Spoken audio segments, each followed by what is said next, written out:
যে সাবেক প্রধান বিচারপতি খায়রুল হক ইতিমধ্যে গ্রেপ্তার হয়ে আছেন। তার একটি জাজমেন্ট দেশের সর্বোচ্চ আদালতে রিভিউর জন্য আছে। প্রাথমিক অবস্থায় এই রিভিউ পিটিশনটা দায়ের করার পরে একটা প্রাথমিক শুনানি হয়। দেশের সর্বোচ্চ আদালত আমাদের রিভিউ পিটিশন প্রাথমিকভাবে শুনানি অন্তে লিভ দেন 3টি পয়েন্টে, এবং সেই 3টি পয়েন্টের লিভ একমাত্র স্মার্ট সিটি বসুন্ধরা, আধুনিকতায় এক ধাপ এগিয়ে।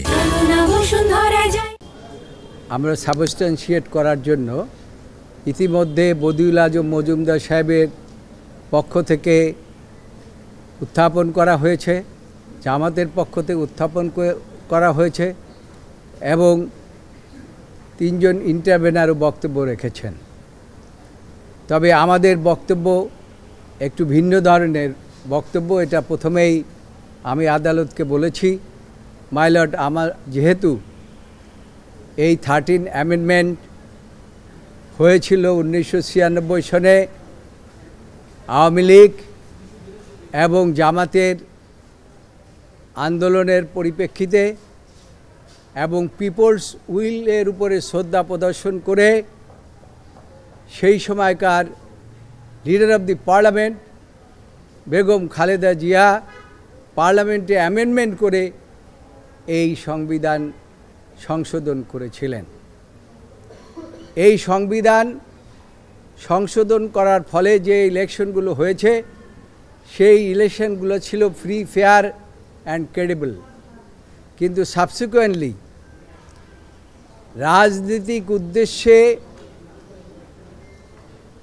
এই অ্যামেন্ডমেন্ট কি বাতিল করে দিয়ে খায়রুল হকের মাধ্যমে দেশের মধ্যে যত প্রকার বিশৃঙ্খলা, হানাহানি, কাটাকাটি, মারামারি, আয়নাঘর এবং মানুষের মৌলিক অধিকার সব কিছু হরণ করে নিয়েছে, যার ফলে আজকে দেশের মধ্যে একটা অ্যানার্কি সৃষ্টি করে দিয়ে তিনি পালিয়ে চলে গিয়েছেন ফ্যাসিস্ট সরকার প্রধান। আমরা আজকে, আমাদেরকে আগেই বলে দেওয়া হয়েছিল, আমরা আজকে শুরু করেছি এবং আমরা বলেছি যে এই বিষয়ের উপরে আমি যখন এই বারের সভাপতি ছিলাম 1911-12 সনে, 2011-12, আমি তখনই এর উপরে মত দিয়েছিলাম যে ভবিষ্যতে এই দেশে মারামারি হবে, কাটাকাটি হবে, হানাহানি হবে, কারণ হবে এই জাজমেন্ট।